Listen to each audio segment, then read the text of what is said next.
Story time audio ബുക്സിലേക്ക് എല്ലാവർക്കും സ്വാഗതം. ജോസി വാകമറ്റം എഴുതിയ നോവൽ തടങ്കൽപ്പാളയം തുടരുന്നു. ഭാഗം 24. പിന്നീട് അവർ നേരെ പോയത് ഔസേപ്പച്ചൻ്റെ റിയൽ എസ്റ്റേറ്റ് ബിസിനസ് ഓഫീസിലേക്കാണ്. അവിടെ നിന്ന് പ്രത്യേകിച്ച് യാതൊരു വിവരവും കിട്ടിയില്ല. പിന്നീട് ഇരുവരും ഔസേപ്പച്ചൻ്റെ വർക്ക്ഷോപ്പിലെത്തി. വർക്ക്ഷോപ്പിൻ്റെ ഷെഡിൽ റിപ്പയറിങ്ങിനായി 10ഓളം വാഹനങ്ങൾ കയറ്റിയിട്ടിരുന്നു. വർക്ക്ഷോപ്പിൻ്റെ മുൻവശത്തുമുണ്ട് ഏതാനും വാഹനങ്ങൾ. ജോഷി ജോൺസ് നിർദ്ദേശിച്ചതനുസരിച്ച് ശശിശങ്കർ പോയി വർക്ക്ഷോപ്പ് മേസ്തിരിയെയും സൂപ്പർവൈസറെയും വിളിച്ച് ജീപ്പിനരികെ കൊണ്ടുവന്നു. ഔസേപ്പച്ചൻ എവിടെ പോയി? ജീപ്പിലിരുന്നു കൊണ്ട് ജോഷി അവരോട് ചോദിച്ചു. അറിയില്ല സാർ, അവരറിയിച്ചു. എങ്ങോട്ട് പോകുന്നെന്നോ എന്ന് തിരിച്ചു വരുമെന്നോ പറഞ്ഞില്ലേ?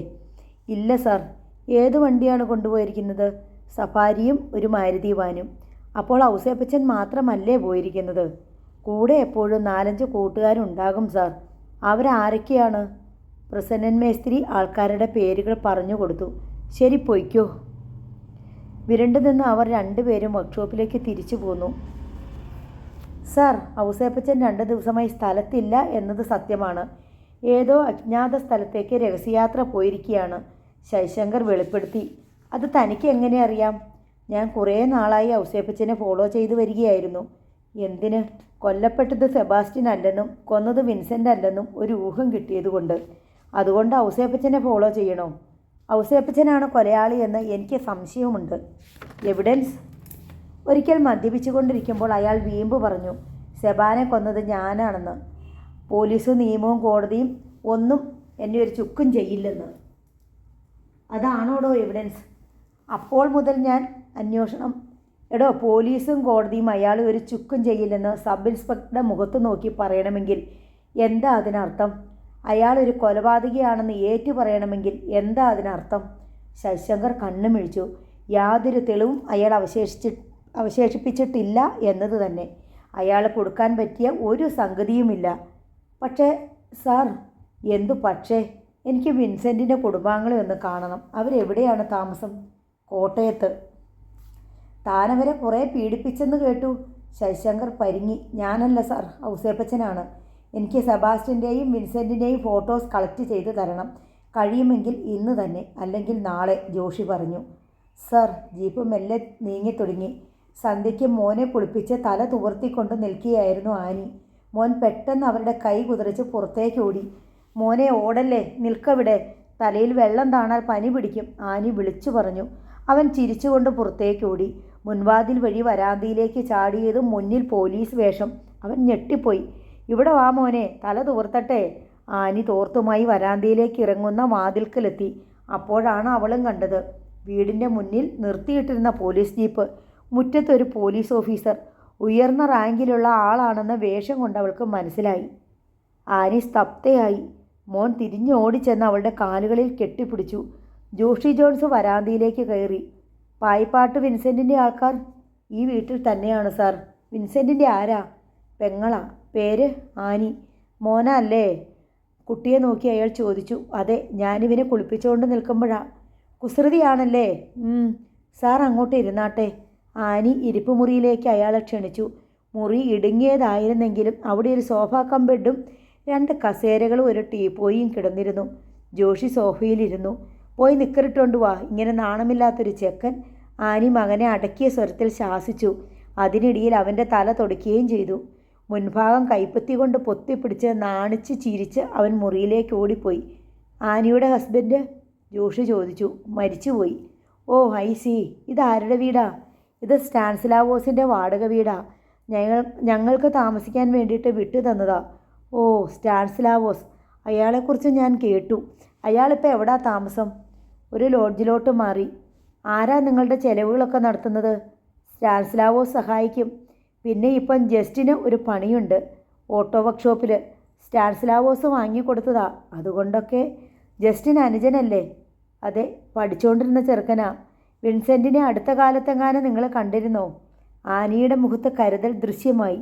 ഇല്ല, പേടിക്കണ്ട, ഞാൻ ഉപദ്രവിക്കാൻ വന്നതല്ല. ഇനി എന്തു ഉപദ്രവിക്കാനാ സാറേ? ഒരു കുടുംബം നശിപ്പിച്ചു. അഭിമാനത്തോടെ ജീവിച്ചിരുന്ന ഞങ്ങളുടെയൊക്കെ മാനവും ജീവിതവും തകർത്തു. എൻ്റെ അനുജത്തിയെ കൊണ്ട് ആത്മഹത്യ ചെയ്യിച്ചു. പഠിക്കാൻ മിടുക്കനായിരുന്ന എൻ്റെ അനുജൻ്റെ ഭാവി നശിപ്പിച്ചു. ഞങ്ങളുടെ സ്വത്ത് പിടിച്ചെടുത്തു. ഞങ്ങളെ വഴിയാധാരമാക്കി. ആരോഗ്യത്തോടെ നടന്ന ഞങ്ങളുടെ അമ്മയെ രോഗക്കിടക്കയിലാക്കി. SI ആകാൻ സെലക്ഷൻ കിട്ടി കാത്തിരുന്ന വിന്നിച്ചനെ കൊലയാളിയാക്കി. അവനെ തൂക്കിക്കൊല്ലാൻ വിധിച്ചു. ഇനി ഉപദ്രവിക്കാമെങ്കിൽ സാർ ഉപദ്രവിച്ചു. ഞങ്ങൾക്കൊരു വിഷമവും ഇല്ല. പറഞ്ഞു നിർത്തുമ്പോഴേക്കും ആനിയുടെ തൊണ്ട ഇടറിയിരുന്നു. നിരന്തരം അഗ്നിപരീക്ഷകളെ നേരിട്ട് ജീവിതം മടുത്തുപോയ ആ സ്ത്രീയുടെ വാക്കുകൾക്ക് മുൻപിൽ ജോഷിയുടെ ശിരസ് താണുപോയി. എനിക്ക് വിൻസെൻറ്റിൻ്റെ അമ്മയെ ഒന്ന് കാണണം. അല്പം കഴിഞ്ഞ് ജോഷി പറഞ്ഞു. ദാ ആ മുറിയിലുണ്ട്. ആനി ഒരു വാതിലിലേക്ക് നീങ്ങി നിന്നു. ജോഷി എഴുന്നേറ്റ് വാതിൽ കടന്നു. കട്ടിലിൽ ക്ഷീണിച്ച് വിളറിയ ഒരു സ്ത്രീരൂപം കിടക്കുന്നത് അയാൾ കണ്ടു. ജോഷി കട്ടിലിനരികെ ചെന്നു. സൂസമ്മ അയാളെ കണ്ണിമയ്ക്കാതെ നോക്കി. കിട്ടിയോ അവനെ? ദീനസ്വരത്തിൽ അവർ ചോദിച്ചു.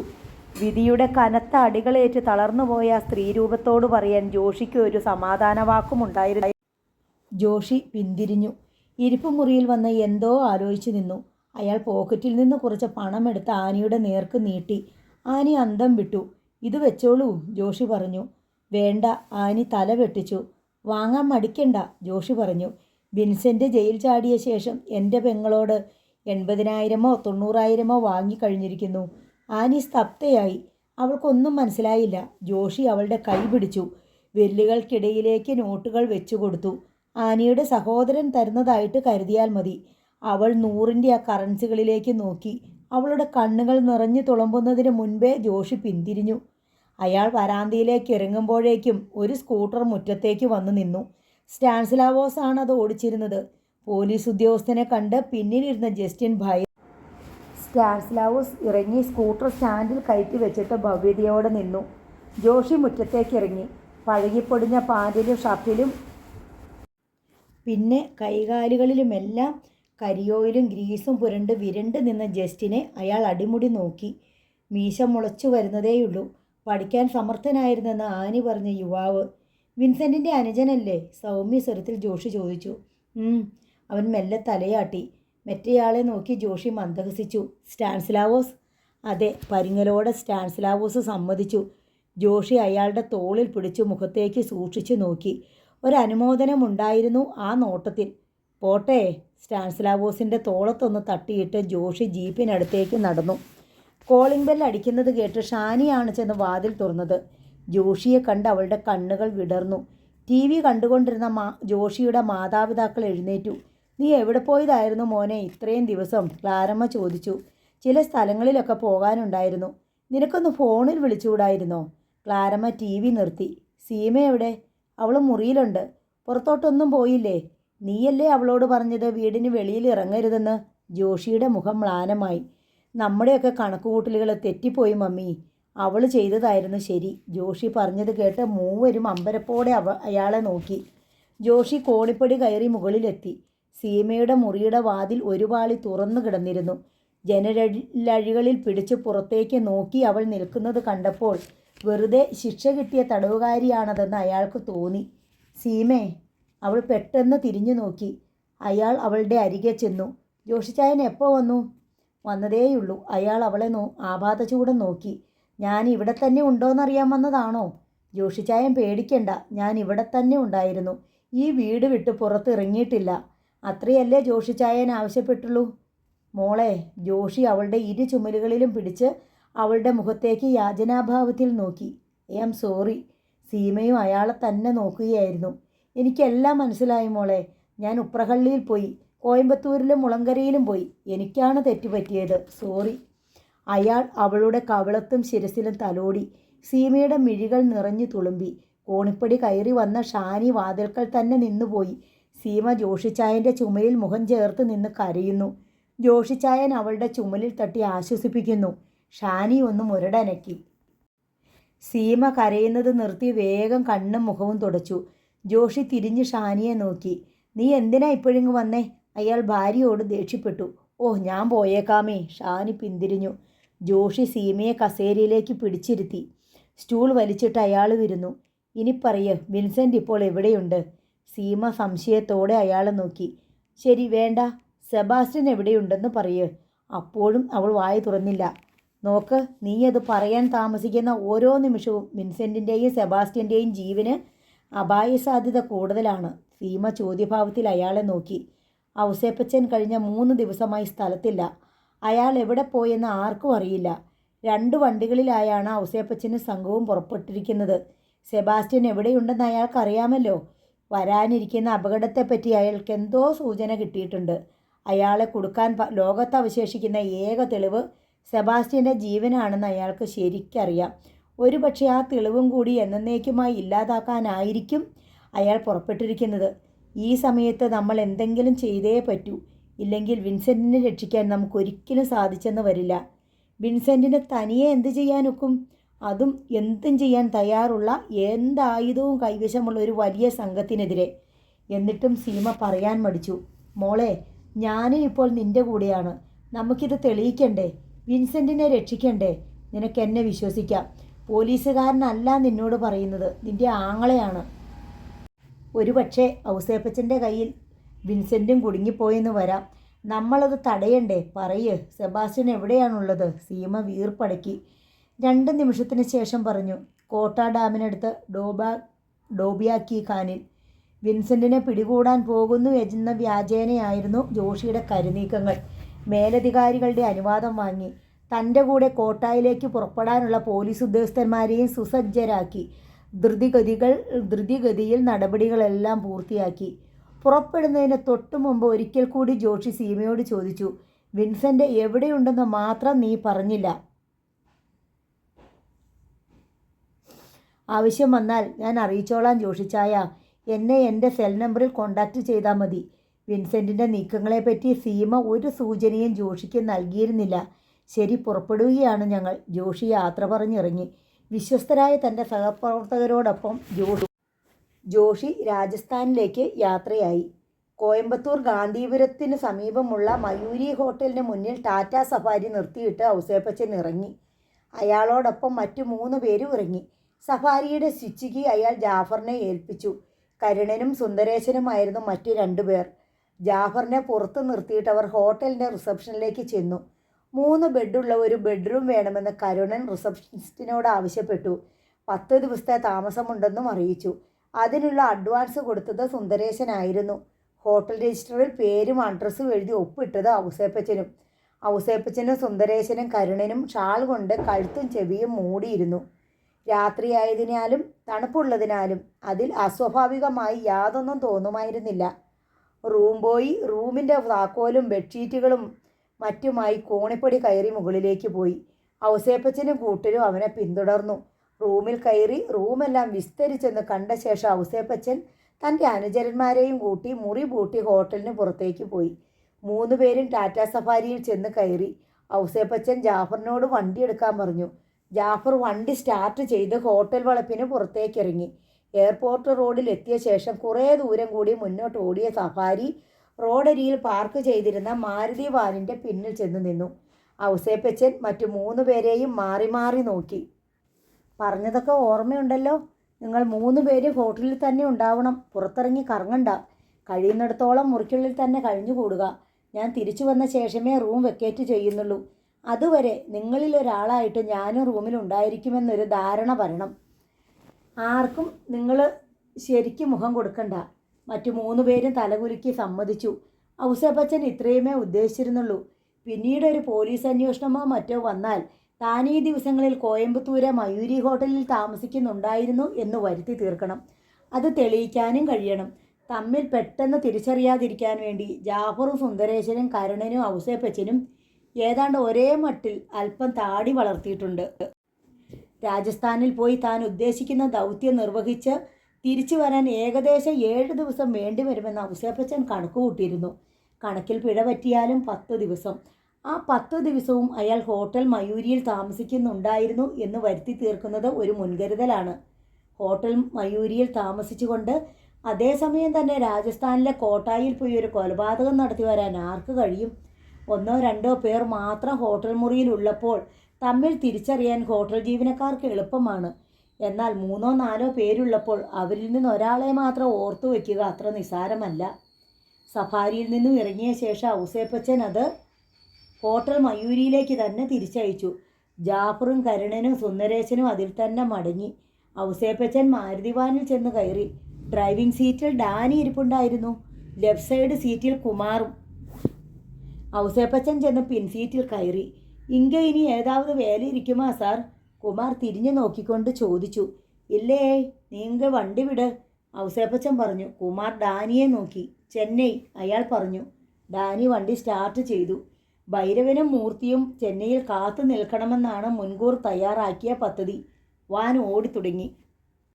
കാറിൻ്റെ പിൻസീറ്റിൻ്റെ ഭാഗത്തുണ്ടാക്കിയ അറ വിൻസെൻ്റ് പരിശോധിച്ചു. അതിനൊരു കൊതുമ്പ് വള്ളത്തിൻ്റെ ആകൃതിയാണെന്ന് തോന്നി. രണ്ടറ്റവും വീതി കുറഞ്ഞ് പള്ള വീർത്ത് ചരിഞ്ഞൊതുങ്ങി ഒരാൾക്ക് സുഖമായി കിടക്കാൻ പാകത്തിൽ. അതിൻ്റെ പണി നടക്കുമ്പോൾ തന്നെ വിൻസെൻ്റ് കൂടെ വർക്ക്ഷോപ്പിൽ ചെന്ന് വേണ്ട നിർദ്ദേശങ്ങൾ നൽകിയിരുന്നു. അറയുടെ ഒരു ഭാഗത്ത് കാറിൻ്റെ പ്ലാറ്റ്ഫോമിനടിയിലൂടെ 4 ഇഞ്ച് വണ്ണമുള്ള ഒരു PVC കുഴൽ ഘടിപ്പിച്ചിരുന്നു. അറയിൽ കിടക്കുന്നയാൾക്ക് ശ്വസിക്കാനുള്ള വായു കിട്ടത്തക്ക വിധത്തിലായിരുന്നു അതിൻ്റെ ഘടന. വിൻസെൻ്റ് കാറിൻ്റെ ഡിക്കി തുറന്നു നോക്കി. അറയുടെ നിർമ്മാണത്തിൽ ഡിക്കിയുടെ കുറച്ച് സ്ഥലം അപഹരിക്കപ്പെട്ടു പോയിട്ടുണ്ട്. എങ്കിലും പെട്ടെന്ന് തിരിച്ചറിയാൻ പറ്റാത്ത വിധം ഭംഗിയായിട്ടാണ് ചെയ്തിരിക്കുന്നത്. വിൻസെൻ്റ് കാർ ഓടിച്ചു നോക്കി. മാറേണ്ടതെല്ലാം മാറിയിട്ടുണ്ടെന്ന് മെക്കാനിക്ക് പറഞ്ഞു. റിപ്പയർ വരാൻ സാധ്യതയുണ്ടെന്ന് തോന്നിയ സ്പെയർ പാർട്സ് പോലും മാറ്റി പുതിയത് ഫിറ്റ് ചെയ്തിട്ടുണ്ട്. പുതിയ ബ്രേക്ക് ലൈനറുകൾ, ബ്രേക്ക് ഷൂ, ഫൗണ്ടേഷൻ, റബ്ബർ ബുഷുകൾ, ഷോക്ക് അബ്സോർബർ, ഗിയർ ബോക്സ് ബുഷുകൾ, മാറ്റിയ പാർട്സുകളുടെ ലിസ്റ്റ് മെക്കാനിക്ക് വിൻസെൻറ്റിനെ കാണിച്ചു. വണ്ടി ഓടിക്കുമ്പോൾ തന്നെ വിൻസെൻ്റ് അത് തിരിച്ചറിഞ്ഞു. പുതിയ വണ്ടി ഓടിക്കുന്ന സുഖം. ടെസ്റ്റ് റണ്ണിനിടയിൽ തന്നെ അവർ ഒരു ടയർ കടയിൽ കയറി. 4 പുത്തൻ റേഡിയൽ ടയറും ട്യൂബും വാങ്ങി. അവിടെ വെച്ച് തന്നെ ടയറുകൾ മാറിയിട്ടു. അവർ വർക്ക്ഷോപ്പിൽ തിരിച്ചെത്തി. വിൻസെൻ്റ് തൃപ്തനായിരുന്നെങ്കിലും വർക്ക്ഷോപ്പ് മേസ്തിരി കൊടുത്ത ബില്ല് കണ്ടപ്പോൾ കണ്ണു തള്ളിപ്പോയി. 20,585 രൂപ. ഇസേ ഖരീദനെ മേ സിർഫ് 25,000 റുപ്പയെ ഹി ലേഗേ ഹെ. വാങ്ങിയ വില 25,000 രൂപയേ ആയുള്ളൂ. വിൻസെൻ്റ്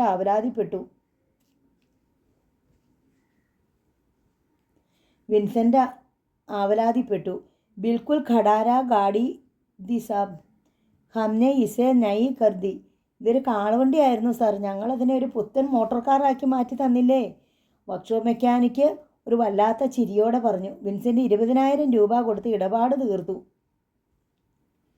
ഠാക്കൂർ ലക്കൻ സിംഗ് തന്നെ തേടി വരാൻ സാധ്യതയില്ലെന്നായിരുന്നു വിൻസെൻറ്റിൻ്റെ കണക്കുകൂട്ടൽ. പക്ഷേ അയാൾ കൃത്യസമയത്ത് കൃത്യസ്ഥലത്ത് തന്നെ എത്തി. സാബ്, മുझे क्या काम करना होगा बताओ, उसके बाद मुझे അഡ്വാൻസ് भी चाहिए. സാർ, ഞാൻ ചെയ്യേണ്ട ജോലി എന്തെന്ന് പറയണം, എന്നിട്ട് അഡ്വാൻസ് തന്നേക്കണം. കാം ബതാദേ ഹി ഹാം ലോഗ് ചൽ പടേങ്കെ, ബോലോ തയ്യാർ ഹോ. ജോലി പറഞ്ഞാൽ ഉടൻ നമ്മൾ പുറപ്പെടുകയാണ്. എന്താ, സമ്മതമാണോ? വിൻസെൻ്റ് ലക്കൻ സിംഗിനോട് ചോദിച്ചു. ഉസ്സേ പകലെ മുझे കർ ജാക്കർ റുപ്പയെ ദേനെ പടേഗെ.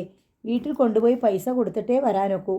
ഓ തോ അവൻ ഇസി കാർമേൻ ചലേങ്കെ. അതിന് ഈ കാറിൽ തന്നെ പോകാം.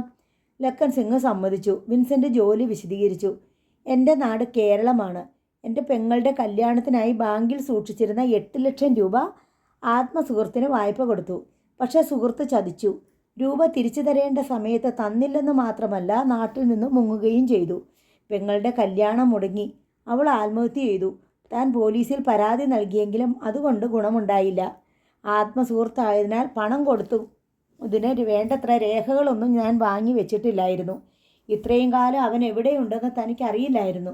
ഇത്രയും കാലം അവനെ തെരഞ്ഞു നടന്ന ഒടുവിൽ ഞാൻ കണ്ടുപിടിച്ചു. കോട്ട ഡാമിലുണ്ടവൻ. പക്ഷെ തന്നെ കണ്ടാൽ അവൻ വീണ്ടും മുങ്ങിക്കളയും. അവനെ പിടിച്ചു കെട്ടി നാട്ടിൽ കൊണ്ടുചെന്നാൽ അതുകൊണ്ട് ഗുണമുണ്ടാകും. നാട്ടിൽ അവൻ്റെ പേരിൽ കുറച്ച് ഭൂമിയുണ്ട്.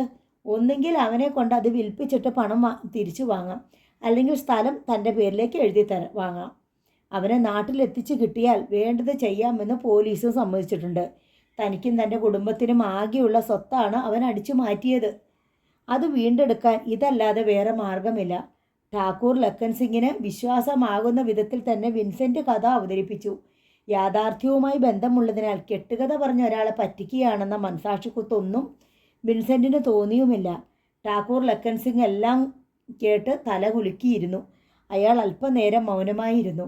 വിൻസെൻറ്റിനെ സംബന്ധിച്ചിടത്തോളം ആശങ്കാഭരിതമായിരുന്നു ആ മൗനം. ഒടുവിൽ അയാൾ മുഖമുയർത്തി വിൻസെൻറ്റിനെ നോക്കി. മേ ആപ് ഫർ ഭരോസ കർ സക്താ ഹും. എനിക്ക് നിങ്ങളെ വിശ്വസിക്കാമല്ലോ അല്ലേ? തുമേ ലഗ്താ ഹേ കി മേ ഝൂഠ് ബോൽ രഹാ ഹും. ഞാൻ കള്ളമാണ് പറഞ്ഞെന്ന് തോന്നുന്നുണ്ടോ? തും മദ്രാസി ലോഗ് ബഡേ ചലാക് ഹോത്തേ ഹോ. നിങ്ങൾ മദ്രാസികൾ ഭയങ്കരന്മാരാണ്. തുമാരേ സഖേ സംബന്ധിയോം സെ ജ്യാദ മുജ്പർ തും വിശ്വാസ് കർ സക്തേ ഹോ. സ്വന്തം മക്കളെ വിശ്വസിക്കുന്ന പോലെ നിങ്ങൾക്ക് എന്നെ വിശ്വസിക്കാം. ഠാക്കൂർ ലക്കൻ സിംഗ് വിൻസെൻറ്റിൻ്റെ കണ്ണുകളിലേക്ക് തന്നെ സൂക്ഷിച്ചു നോക്കി. ആ നോട്ടത്തിൻ്റെ തീഷ്ണത നെഞ്ചിലേക്ക് ചൂഴ്ന്ന് കയറും പോലെ വിൻസെൻറ്റിന് തോന്നി. ടെഹ്യേ മേ ആപ്കോ സാത്ത് ഹൂം. ശരി, ഞാൻ നിങ്ങളോടൊപ്പം ഉണ്ട്. ലക്കൻ സിംഗ് കൈ നീട്ടി. വിൻസെൻ്റ് ആ കയ്യിൽ മുറുകെ പിടിച്ചു. മുझे इस तरह का किए काफ़ी टाइम हो गया, इसलिए अगर लोगा दिया तो खून का बदला खून से लूँगा. ഞാൻ ഇത്തരം പണികൾ ചെയ്തിട്ട് കാലം കുറേയായി. എന്നെ ചതിച്ചാൽ സ്വന്തം ചോര കൊണ്ട് നിങ്ങളെ കണക്ക് മായ്ക്കേണ്ടി വരും. ലക്കൻ സിംഗ് മുന്നറിയിപ്പ് നൽകി. मैं भी तुम पर विश्वास कर सकता हूँ ना. എനിക്ക് നിങ്ങളെയും വിശ്വസിക്കാമല്ലോ. ടാഗൂർ ലോഗ് വചൻ കെ പക്കേ ഹോത്തെ ഹേ. ഹമാര കുछ व नसों में दौड़ने वाला കുൻ ബഹുത്ത് ജോഷിലാഹേ. ഠാക്കൂർമാർ വാക്കിന് വില കൽപ്പിക്കുന്നവരാണ്. ജനിച്ച കുലത്തിലും ഞരമ്പിലൊഴുകുന്ന ചോരയിലും വീര്യമുള്ളവർ. 3000 രൂപ വിൻസെൻ്റ് അയാൾക്ക് അച്ചാരം നൽകി. ആ കരാർ അംഗീകരിക്കപ്പെട്ടു. ഗുർഗാ ചൗക്കിലായിരുന്നു ലക്കൻ സിംഗിൻ്റെ ചോപ്പട. കാറിലാണവർ ചൗക്കിലേക്ക് പോയത്. പണം കൊണ്ടുചെന്ന് ഭാര്യയെ ഏൽപ്പിച്ച ശേഷം ആവശ്യം വേണ്ട ഡ്രസ്സും മറ്റുമായി ലക്കൻ സിംഗ് തിരിച്ചു വന്നു. കാറിൽ യാത്ര ചെയ്യവേ വിൻസെൻ്റ് തൻ്റെ പദ്ധതി ലക്കൻ സിംഗിനോട് വിശദീകരിച്ചു. ലക്കൻ സിംഗ് എല്ലാം മൂളിക്കേട്ടു. ചില ഭേദഗതികൾ നിർദ്ദേശിക്കുകയും ചെയ്തു. ജയ്പൂർ നഗരം വിട്ടവർ കോട്ടായിലേക്ക് കാർ ഓടിച്ചു പോയിക്കൊണ്ടിരുന്നു. 2 ദിവസമായി സീമ ജോൺസ് വലിയ ടെൻഷനിലായിരുന്നു. ജോഷിച്ചായനും സംഘവും യാത്ര പുറപ്പെട്ടിട്ട് 2 ദിവസമായി. പിന്നീട് ഒരു വിവരവുമില്ല. വിൻസെൻ്റ് വിളിച്ചിട്ട് 2 ദിവസമാകുന്നു. വിൻസെൻറ്റിൻ്റെ ഫോൺ കോളുമില്ല. എരുതിയിലേക്ക് എടുത്തു വെച്ചതുപോലെയാണ് ഹൃദയം. ജോഷിച്ചായനോട് സെബാസ്റ്റ്യൻ്റെ ഒളിവിടത്തെപ്പറ്റി തുറന്നു പറഞ്ഞത് തെറ്റായി പോയോ എന്ന് അവൾ ശങ്കിച്ചു. വിവരങ്ങൾ താൻ ജോഷിച്ചായനെ ധരിപ്പിച്ചിട്ടുണ്ടെന്നും ജോഷിച്ചായനും സംഘവും രാജസ്ഥാനിലേക്ക് പുറപ്പെട്ടിട്ടുണ്ടെന്നും വിൻസെൻറ്റിനെ അറിയിക്കേണ്ടതല്ലേ? വിൻസെൻറ്റിൻ്റെ പ്രതികരണം എന്തായിരിക്കും? താൻ ചതിച്ചുവെന്ന് കരുതുമോ? പോലീസിനെ വിശ്വാസമില്ലാത്തയാളാണ്. വിൻസെൻറ്റിന് താൻ പോലീസിന് ഒറ്റിക്കൊടുക്കുകയില്ല എന്ന ഒറ്റ വിശ്വാസത്തിലാണ് ഈ സാഹസങ്ങളെല്ലാം കാട്ടിക്കൂട്ടിയത്. ജോഷിച്ചായനും കൂട്ടരും പുറപ്പെട്ട വിവരം വിൻസെൻറ്റിനെ അറിയിക്കാതിരുന്നതും തെറ്റല്ലേ? വിവരങ്ങളെല്ലാം അറിഞ്ഞാൽ അതിസാഹസികതയ്ക്ക് തുനിയാതെ വിൻസെൻറ്റിനെ കരുതലോടെ ഇരിക്കാമല്ലോ. കുറേ കൂടി സൂക്ഷ്മതയോടെ നീങ്ങാമല്ലോ. എന്ത് ചെയ്യണമെന്ന് സീമയ്ക്ക് ഒരെത്തും പിടിയില്ല. ജോഷിച്ചായൻ കോട്ട ഡാമിൽ എത്തുമ്പോഴേക്കും സെബാസ്റ്റ്യൻ അപകടം മുൻകൂട്ടി അറിഞ്ഞ് അവിടെ നിന്ന് മുങ്ങിക്കളഞ്ഞാലുള്ള അവസ്ഥ സീമ ആലോചിച്ച് നോക്കി. സെബാസ്റ്റ്യന് വേണ്ടി വിരിക്കുന്ന വലയിൽ കുടുങ്ങുന്നത് ഒരുപക്ഷെ വിൻസെൻ്റ് ആയിരിക്കും. പോലീസിന് എന്തായാലും വിൻസെൻറ്റിനെ സംരക്ഷിക്കാനുള്ള ബാധ്യതയില്ല. ജയിൽ ചാടി ഒളിവിൽ കഴിയുന്ന പ്രതിയെ പിടികിട്ടിയാൽ ഉടൻ തന്നെ ജയിലിൽ അടയ്ക്കാനേ ശ്രമിക്കൂ. അതിനിടയ്ക്ക് മറ്റൊരപകടവുമുണ്ട്. കോട്ടായിൽ ആദ്യം എത്തുന്ന ഔസേപ്പച്ചനാണെങ്കിൽ അയാൾ അതിവിദഗ്ധമായി സെബാസ്റ്റ്യനെ ഉന്മൂലനം ചെയ്യാൻ ശ്രമിച്ചേക്കാം. ജോഷിച്ചായൻ തന്ന സൂചന അതാണ്. അയാൾ 2 ദിവസം മുമ്പേ പുറപ്പെട്ടു കഴിഞ്ഞിരിക്കുന്നു. വിൻസെൻ്റ് ജോഷിച്ചായനെ കോട്ടായിൽ എത്തുന്നതിന് മുമ്പേ ഔസേപ്പച്ചൻ സെബാസ്റ്റ്യനെ വകവരുത്തുകയോ കോട്ടായിൽ നിന്ന് മറ്റെവിടേക്കെങ്കിലും കടത്തുകയോ ചെയ്താൽ അതോടെ എല്ലാ പദ്ധതികളും പൊളിയും. എല്ലാ തെളിവുകളും അപ്രത്യക്ഷമാകും. സീമ അസ്വസ്ഥതയോടെ ടെറസിലൂടെ അങ്ങോട്ടും ഇങ്ങോട്ടും നടന്നു. അതിനിടയ്ക്ക് താഴെ ഹാളിൽ ഫോൺ ബെല്ലടിക്കുന്നത് കേൾക്കാമായിരുന്നു. അത് പെട്ടെന്ന് നിലച്ചു. അല്പം കഴിഞ്ഞപ്പോൾ ഷാനി ചേച്ചി താഴെ നിന്നും വിളിക്കുന്നത് കേട്ടു. സീമേ, നീ എവിടെയാ? സീമ വേഗം സ്റ്റെയർ കേസ് പകുതി ഇറങ്ങിക്കഴിഞ്ഞിരുന്നു. നിന്നെ ജോഷിച്ചായൻ വിളിക്കുന്നു. സീമ കോണിപ്പടി ഓടി ഇറങ്ങി. റിസീവർ എടുക്കുമ്പോഴേക്കും അവൾ കിതയ്ക്കുന്നുണ്ടായിരുന്നു. ഹലോ ജോഷിച്ചായ, ഇത് ഞാനാ. ഞങ്ങൾ ഭോപ്പാലിലെത്തി. അവിടെ നിന്നാണ് വിളിക്കുന്നത്. എന്താ ജോഷിച്ചായ, പുതിയ എന്തെങ്കിലും ഡെവലപ്മെൻറ്റ്സ് ഉണ്ടോ? ഇവിടെ എന്താ? ഒന്നുമില്ല. വിൻസെൻറ്റിൻ്റെ കോൾ വല്ലതും വന്നോ? ഇല്ല. വന്നാലും നീ അത് പറയില്ലല്ലോ അല്ലേ? വന്നില്ല ജോഷിച്ചായ. വിൻസെൻ്റ് ഇപ്പോൾ എവിടെയുണ്ടെന്ന് നിനക്കറിയില്ലേ? അറിയാം. എവിടെയാണ്? അത് ഞാൻ പറയില്ല ജോഷിച്ചായ. അയാളുടെ നന്മയ്ക്ക് വേണ്ടിയാണ്. വിൻസെൻ്റ് അല്ല ജോഷിച്ചായൻ്റെ ടാർഗറ്റ്, സെബാസ്റ്റ്യനാണ്. അയാൾ എവിടെയാണെന്ന് ഞാൻ പറഞ്ഞു തന്നിട്ടുമുണ്ട്. സീമേ, നിനക്ക് ഞാനൊരു വാക്ക് തന്നിട്ടില്ലേ? എന്നെ വിശ്വാസമില്ലേ നിനക്ക്? ഞാൻ വിൻസെൻറ്റിനും ഒരു വാക്ക് കൊടുത്തിട്ടുണ്ട് ജോഷിച്ചായ. ഏതാനും നിമിഷത്തെ മൗനം. ശരി, ഒരു കാര്യം നീ ചെയ്യണം. ഇനി വിൻസെൻ്റ് വിളിച്ചാൽ സാഹസത്തിനൊന്നും പുറപ്പെടരുതെന്ന് നീ അയാളോട് കർശനമായി പറയണം. എൻ്റെ ഊഹം ശരിയാണെങ്കിൽ ഔസേപ്പച്ചൻ ഇപ്പോൾ കോട്ടായിൽ എത്തിയിട്ടുണ്ടാവണം. സെബാസ്റ്റ്യൻ എന്ന ജീവിച്ചിരിക്കുന്ന ഒരേയൊരു തെളിവ് നശിപ്പിക്കുക എന്നതായിരിക്കും അയാളുടെ ലക്ഷ്യം. അത് നിർവഹിക്കാൻ എന്തിനും തയ്യാറുള്ള ഒരു സംഘവും അയാളോടൊപ്പം കാണും. വിൻസെൻ്റ് ഔസേപ്പച്ചൻ്റെ ഇടപെടൽ പ്രതീക്ഷിക്കുന്നില്ലല്ലോ. ആ നിലയ്ക്ക് അറിയാതെ അവരുടെ മുമ്പിൽ ചെന്നുപെടാൻ സാധ്യതയുണ്ട്. വിൻസെൻറ്റിനെ കയ്യിൽ കിട്ടിയാൽ ഔസേപ്പച്ചൻ ഒരു വെടിക്ക് 2 പക്ഷി എന്നേ കരുതൂ. അതുകൊണ്ട് മുന്നോട്ടിറങ്ങി ജീവൻ അപകടത്തിലാക്കരുതെന്ന് അയാളോട് പറയുക. സെബാസ്റ്റ്യനെ പിടികൂടാൻ പോലീസ് എത്തിയിട്ടുണ്ടെന്ന് അറിയിച്ചാൽ അയാൾ അടങ്ങി നിൽക്കില്ലേ? എനിക്കറിയില്ല ജോഷിച്ചായ. ഞാനതെങ്ങനെ പറയും? വിൻസെൻ്റ് എന്നെ വിശ്വസിക്കുമോ? ഞാൻ അവസാനം ഒറ്റ കൊടുത്തെന്നല്ലേ കരുതൂ. പിന്നെ എന്താണ് അയാൾക്ക് നിന്നിലുള്ള വിശ്വാസത്തിൻ്റെ അടിസ്ഥാനം? വധശിക്ഷ വിധിക്കപ്പെട്ട് ജയിൽ ചാടി നടക്കുന്ന ഒരു നിരപരാധി ദൈവത്തെപ്പോലും കണ്ണടച്ച് വിശ്വസിക്കുമോ ജോഷിച്ചായ? അതേപ്പറ്റി തർക്കിക്കല്ലേ. എനിവേ, കഴിയുമെങ്കിൽ നീ അയാൾക്ക് മുന്നറിയിപ്പ് കൊടുക്കണം. ഞങ്ങൾ ഉടൻ പുറപ്പെടുകയാണ്. ലൈൻ കട്ടായി. ഫോൺ വെച്ചിട്ട് നിവരുമ്പോഴേക്കും മുകളിൽ സെൽഫോൺ ശബ്ദിക്കുന്നത് കേട്ടു. ഓടിച്ചെന്നെടുക്ക്. കുറേ നേരമായി ബെല്ലടിക്കാൻ തുടങ്ങിയിട്ട്, ഷാനി പറഞ്ഞു. ചേച്ചിക്ക് എടുക്കാമായിരുന്നില്ലേ? ഞാനിവിടെ ഫോൺ അറ്റൻഡ് ചെയ്തുകൊണ്ടിരുന്നത് കേട്ടില്ലേ? പിറുപിറുത്തുകൊണ്ട് സീമ മുകളിലേക്ക് ഓടി. മുകളിലെത്തുമ്പോഴേക്കും ബെല്ലടിക്കുന്നത് നിലച്ചു. സീമ വേഗം സെറ്റ് എടുത്ത് മിസ്ഡ് കോൾ ലിസ്റ്റ് നോക്കി. രാജസ്ഥാൻ കോഡാണ്. അത് വിൻസെൻ്റ് ആയിരുന്നല്ലോ എന്നവൾ പരിതപിച്ചു. 2 മിനിറ്റ് കഴിഞ്ഞപ്പോൾ വീണ്ടും ബെല്ലടിച്ചു. സെറ്റ് കാതോട് ചേർത്തപ്പോഴേക്കും ബീപ് ശബ്ദം. ഡയലിൽ ലോ ബാറ്ററി സിഗ്നൽ. ഹലോ, വിൻസെൻറ്റിൻ്റെ സ്വരം. എത്ര തവണ വിളിച്ചു, എന്താ ഫോൺ എടുക്കാത്തേ? ഇന്നിച്ചായ, ഞാൻ വേറൊരു ഫോൺ. ഹലോ സീമ, കേൾക്കുന്നില്ലേ? മുറിഞ്ഞാണ് സംഭാഷണം വരുന്നത്. എന്തൊക്കെയോ പറയുന്നുണ്ട്. ഞാൻ അങ്ങോട്ട് പുറപ്പെട്ടു കഴിഞ്ഞു. അത്രയും മാത്രം കേട്ടു. പിന്നെ ഏതാനും അക്ഷരശകലങ്ങൾ. പിന്നിച്ചായ, സൂക്ഷിക്കണേ. ഔസേപ്പച്ചൻ അങ്ങോട്ട് പുറപ്പെട്ടിട്ടുണ്ട്. ഇപ്പോൾ അവിടെ എത്തിക്കാണും. സീമ ഒച്ചയെടുത്ത് പറയുന്നതിനിടയ്ക്ക് തന്നെ ലൈൻ കട്ടായി. വീണ്ടും ബീപ് ശബ്ദം. Low battery signal. താൻ പറഞ്ഞത് വിൻസെൻ്റ് കേട്ടുവോ? കോപവും സങ്കടവും സഹിക്കാനാവാതെ സീമ കരഞ്ഞുപോയി. കയ്യിലിരുന്ന സെറ്റ് അവൾ കിടക്കയിലേക്ക് എറിഞ്ഞു. അല്പം കഴിഞ്ഞ് സെറ്റ് എടുത്ത് ചാർജ് ചെയ്യാൻ വെച്ചു. ഏറെ കാത്തിരുന്നിട്ടും പിന്നീട് കോളൊന്നും വരികയുണ്ടായില്ല.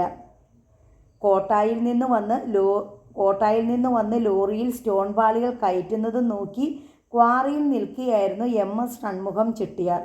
ഒരു ടാക്സി ജീപ്പ് ക്വാറിയിലേക്കുള്ള പാതയിലൂടെ വരുന്നത് കണ്ട് ഷൺമുഖം അങ്ങോട്ട് ശ്രദ്ധ തിരിച്ചു. പാർപ്പിടങ്ങളുടെ ഭാഗത്തേക്ക് ചെന്ന ജീപ്പ് അവിടെ നിന്നു. ഷൺമുഖം ജോലിക്കാരോട് പണി തുടരാൻ നിർദ്ദേശിച്ചിട്ട് അങ്ങോട്ട് ചെന്നു. ജീപ്പിൽ നിന്ന് ഔസേപ്പച്ചൻ ഇറങ്ങുന്നത് കണ്ട് ഷൺമുഖം ആശ്ചര്യസ്തബ്ധനായി. ഹലോ ഷൺമുഖം, കൈസേ ഹോ? ഹലോ ഷൺമുഖം, എങ്ങനെയുണ്ട്? ഔസേപ്പച്ചൻ ചിരിച്ചുകൊണ്ട് കൈ നീട്ടി. ഷൺമുഖം ആഹ്ലാദത്തോടെ ഔസേപ്പച്ചൻ്റെ കൈ പിടിച്ച് കുലുക്കി. സാത് മേ കോൻ ഹേ?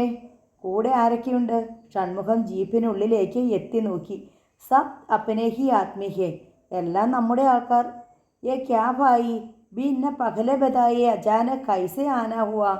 ഇതെന്താണ് മുൻകൂട്ടി അറിയിക്കാതെ ഒരു സർപ്രൈസ് വിസിറ്റ്? ഷൺമുഖം ചോദിച്ചു. ബാത് മേ ബതാത്താഹും, ഏക്ക് കാം ഹേ. കാര്യമുണ്ട്, പിന്നീട് പറയാം, ഔസേപ്പച്ചൻ പറഞ്ഞു.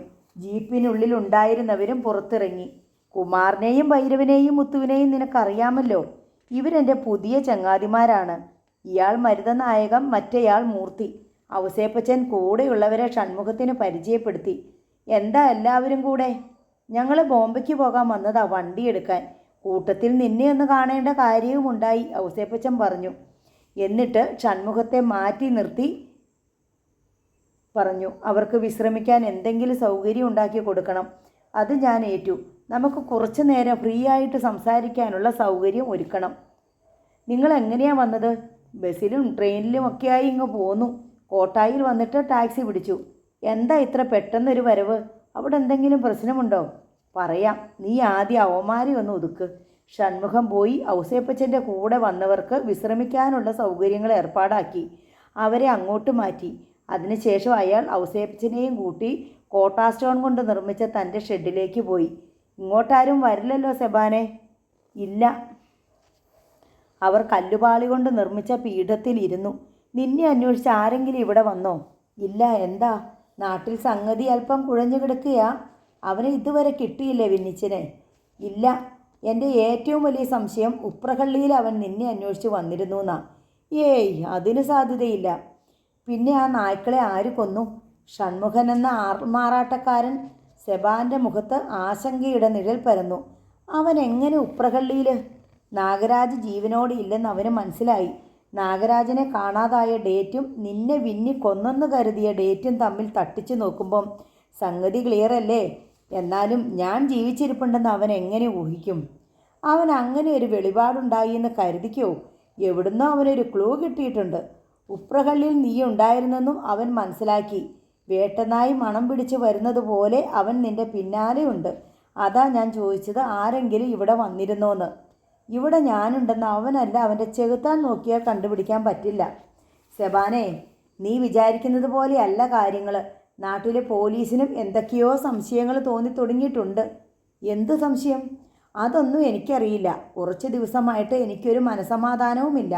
എന്തോ പന്തികേട് പോലെ ഒരു തോന്നൽ. അത് വിന്നി ജയിലിൽ ചാടി നടക്കുന്നത് കൊണ്ടാണ്. അവനെ പോലീസ് പിടിച്ചു കഴിയുമ്പോൾ അത് മാറിക്കോളും. അവൻ എവിടെയാണെന്ന് പോലീസിനും അറിയാൻ മേല. മായാവി കളിച്ച് നടക്കുക. ബുദ്ധിയും പൈസയും ഉള്ള ആരോ അവൻ്റെ പുറകിൽ സഹായിക്കാനുണ്ട്. അല്ലെങ്കിൽ അവൻ ഈ കളിയൊന്നും കളിക്കാൻ പറ്റില്ല. സ്റ്റെനിയാണോ? ഏയ്, അവനൊരു നേരവാ നേരവോ സ്വഭാവക്കാരനാ. പിന്നെ ആരാ? അതാ ഒരു പിടിയും കിട്ടാത്ത. വിജിയാണോടാ? അവളല്ല, അവൾക്ക് 4 ചുറ്റും കാവലാ. ഇപ്പോൾ ഫോണും മാറ്റി വെച്ചേക്കുക. അവനെ വൈകാതെ പോലീസ് പിടിക്കുമോ ഔസേപ്പച്ച? നീ പേടിക്കണ്ട. പോലീസിനെ നാട്ടുകാരെയും പേടിച്ചിട്ട് അവന് ഇരുട്ടത്തല്ലാതെ തല പൊക്കാൻ പറ്റില്ലല്ലോ. ഇനി അവൻ ഇവിടെ വന്ന് എന്നെ കണ്ടുപിടിച്ചെന്നിരിക്കട്ടെ. അവൻ എന്നെ എന്നാ ചെയ്യാനാ? ഇവിടുന്ന് അവൻ ജീവനോടെ തിരിച്ചു പോവില്ല. കോട്ടായിൽ നിന്നിറങ്ങുന്ന പത്രത്തിൻ്റെ കോണിലൊരു വാർത്ത അച്ചടിച്ചു വരും. കോട്ട ഡാമിൽ അജ്ഞാത ശവം പൊങ്ങിയെന്ന്. അത്ര തന്നെ. നീ ഇതത്ര നിസാരമാക്കരുത്. നീ കുടുങ്ങിയാൽ ഞാനും കുടുങ്ങും. വിന്നി രക്ഷപ്പെടുകയും ചെയ്യും. ഞാൻ എന്ത് ചെയ്യണമെന്ന ഔസേപ്പച്ച നീ പറയുന്നേ? സെബാസ്റ്റ്യൻ്റെ മുഖത്ത് ഗൗരവം വ്യാപിച്ചു. നീ ഇവിടുന്നും മുങ്ങണം. ഞാൻ ഗോവയിൽ ഒരു ബീച്ച് റിസോർട്ടിന് അഡ്വാൻസ് കൊടുത്തിട്ടുണ്ട്. നീ ഉടനെ തന്നെ ഗോവയ്ക്ക് പോവുക. റിസോർട്ടിൻ്റെ നടത്തിപ്പുമായിട്ട് നിനക്ക് അവിടെ കൂടാം. ഗോവ മലയാളികൾ ധാരാളമുള്ള സ്ഥലമല്ലേ? അത് സാരമില്ല. റിസോർട്ട് പ്രവർത്തനം തുടങ്ങിക്കഴിഞ്ഞാൽ വിദേശികളെ മാത്രമേ സ്വീകരിക്കൂ എന്നതായിരിക്കും നമ്മുടെ പോളിസി. അത് കാരണം നാട്ടുകാരെ പേടിക്കണ്ട. അപ്പോൾ ഈ സ്റ്റോൺ ക്വാറി ആര് നടത്തും? അതുപോലെ തന്നെ ഉപ്രഹള്ളിയിലെ ഗ്രേപ്പ് ഫാം, സ്റ്റോൺ ക്വാറികളെല്ലാം നിർത്തിവെക്കാൻ അടുത്ത വർഷത്തോടെ സർക്കാരിൻ്റെ ഉത്തരവ് വന്നേക്കും. അങ്ങനെയാ പറഞ്ഞു കേൾക്കുന്നേ. ഇവിടെ പാറ പൊട്ടിക്കുന്നത് ഡാമിന് ഭീഷണിയാണെന്നും പറഞ്ഞ് പരിസ്ഥിതിക്കാർ സർക്കാരിന് സ്വൈര്യം കൊടുക്കുന്നില്ലത്രേ. അല്ലെങ്കിലും നമുക്കിവിടുന്ന് ഇനി കാര്യമായിട്ടൊന്നും കിട്ടാനില്ലല്ലോ. ഇപ്പം കിട്ടുന്ന കല്ലുപാളികൾക്ക് ക്വാളിറ്റി പോരെന്ന് നീ തന്നെയല്ലേ പറഞ്ഞത്? കഴിഞ്ഞ വർഷത്തേതിൻ്റെ പാതി പോലും കിട്ടുന്നുമില്ല. കിട്ടാനുള്ളതൊക്കെ നമ്മൾ 2 കൊല്ലം കൊണ്ട് ഊറ്റിയെടുത്ത് കഴിഞ്ഞു. അതല്ല പ്രശ്നം. പെട്ടെന്ന് ഇട്ടെറിഞ്ഞ് പോകാൻ പറ്റില്ലല്ലോ. സെബാസ്റ്റ്യൻ ചിന്താകുഴപ്പത്തോടെ ഔസേപ്പച്ചനെ നോക്കി. ഇട്ടെറിഞ്ഞ് പോകണ്ട. ക്വാറി കുമാറിന് കൈമാറ്റ കച്ചവടം നടത്തിയതായിട്ടൊരു രേഖയുണ്ടാക്കുക. കോട്ട ടൗണിലെ ഗോഡൗണും കടയും കൂടി കുമാറിനെ ഏൽപ്പിച്ചു കൊടുക്കാം. എല്ലാം വിറ്റിട്ട് ഷൺമുഖം ചെട്ടിയാർ സ്ഥലം വിട്ടു എന്ന് വേണം എല്ലാവരും കരുതാൻ. ഇവിടുത്തെ കാര്യങ്ങൾ കുമാർ നോക്കിക്കൊള്ളും. ഉപ്രഹള്ളിയിലെ കാര്യങ്ങളോ? അത് ജാഫറിനെ ഏൽപ്പിക്കാം. അവന് നീയുണ്ടെന്നുള്ള വിവരമേ അറിയില്ല. കുമാറിൻ്റെ വിചാരം നീ ഷൺമുഖം ചെട്ടിയാരാണെന്നല്ലേ? ഇതുപോലൊരു സുരക്ഷിത സ്ഥലം ഇനി കിട്ടുമോ ഔസേപ്പച്ച? എടാ, നീ ഇവിടെ ഷൺമുഖം ചെട്ടിയാരാണ്. ഉപ്രഹള്ളിയിലെ ഷൺമുഖം തന്നെയാണ് ഇവിടെയും നീ. ഉപ്രഹള്ളിയിലെ ഷൺമുഖം കണ്ടുപിടിക്കപ്പെട്ടു കഴിഞ്ഞു. ഇനി ആ പേര് നീ തുടരാൻ പാടില്ല. ആ പേരിൽ നിന്നെ ആളുകൾ അറിയുന്ന ഒരു സ്ഥലത്തും താമസിക്കാൻ പാടില്ല. ഇവിടുന്ന് പോകുന്നതോടെ നീ പേരും മാറ്റിയിരിക്കണം. പോലീസോ വിൻസെൻ്റോ എപ്പോഴെങ്കിലും അന്വേഷിച്ചു വന്നാൽ ഇവിടെയുള്ളവർ പറഞ്ഞോളും, ഓ ഷൺമുഖം മുതലാളിയോ, അദ്ദേഹം എല്ലാം വിറ്റിട്ട് പോയി, നല്ല മനുഷ്യനായിരുന്നു. ഇപ്പോൾ എവിടെയുണ്ടെന്ന് ആർക്കറിയാം? നിന്നെ അവർക്ക് ഒരിക്കലും കണ്ടുപിടിക്കാൻ പറ്റില്ല. കാരണം MS ഷൺമുഖം എന്ന മുഖംമൂടി നീ ഉപേക്ഷിച്ചു കഴിഞ്ഞു. സെബാസ്റ്റ്യന് കാര്യത്തിൻ്റെ ഗൗരവം ബോധ്യപ്പെട്ടു. അപ്പോൾ ഞാൻ നിർബന്ധമായും ഗോവയിലേക്ക് മാറണം എന്ന് ഇന്ന് രാത്രി തന്നെ. ഇന്ന് രാത്രിയോ? 4 ദിവസം മുമ്പ് എനിക്ക് മുളങ്കര നിന്ന് മെസ്സേജ് കിട്ടിയിരുന്നു. ഉയർന്ന റാങ്കിലുള്ള ഏതോ പോലീസ് ഉദ്യോഗസ്ഥൻ എന്നെ തിരക്കി വീട്ടിലും റിയൽ എസ്റ്റേറ്റ് ഓഫീസിലും വർക്ക്ഷോപ്പിലും ചെന്നിരുന്നെന്ന്. സംഗതികൾ വഷളാകാൻ മണിക്കൂറുകൾ മതി. അതിനു മുമ്പ് നമ്മുടെ നില ഭദ്രമാക്കിയിരിക്കണം. ഞാൻ എന്താ ചെയ്യേണ്ടത്? സെബാസ്റ്റ്യൻ ആശങ്കയോടെ ഔസേപ്പച്ചനെ നോക്കി. കുമാറിനെയും കൂട്ടി നീ ഇപ്പം തന്നെ കോട്ടായിലേക്ക് പോകണം. ബാങ്ക് അക്കൗണ്ട്സ് എല്ലാം ക്ലോസ് ചെയ്യുക. കടയും ഗോഡൗണും കുമാറിന് കൈമാറുന്നതായി രേഖയുണ്ടാക്കി രജിസ്റ്റർ ചെയ്യുക. കടയിലും ഗോഡൗണിലുമുള്ള തൊഴിലാളികളെയും മാനേജരെയും വിവരം ധരിപ്പിക്കുക. പിന്നെ നേരെ തിരിച്ചു പോരുക. നമ്മൾ ഇന്ന് രാത്രി തന്നെ ഇവിടം വിട്ട് ഗോവയ്ക്ക് പോകുന്നു. ഇത്ര പെട്ടെന്ന് തന്നെ വേണോ എല്ലാം? വേണം സെബാനെ. ഏത് നിമിഷവും നീ പിടിക്കപ്പെടും. അതാണ് അവസ്ഥ. സെബാസ്റ്റ്യൻ അല്പസമയം ആലോചിച്ചിരുന്നിട്ട് തല കുലുക്കി. കുമാറിനെയും കൂട്ടി അയാൾ അപ്പോൾ തന്നെ കോട്ടായിലേക്ക് തൻ്റെ ചുവന്ന ജീപ്പിൽ യാത്ര തിരിച്ചു. ഔസേപ്പച്ചൻ കുറേ സമയം കിടന്നുറങ്ങി. അതിനുശേഷം മൂർത്തിയെയും മരുതനായകത്തെയും വിളിച്ചുകൊണ്ട് ചമ്പൽ നദിക്കരയിലേക്ക് നടക്കാൻ പോയി. പരിസര നിരീക്ഷണം നടത്തുക എന്നതായിരുന്നു അവരുടെ ലക്ഷ്യം. നദിക്കരയിൽ വെച്ച് ഔസേപ്പച്ചൻ തൻ്റെ പദ്ധതി മൂർത്തിയോടും മരുതനായകത്തോടും വിശദീകരിച്ചു.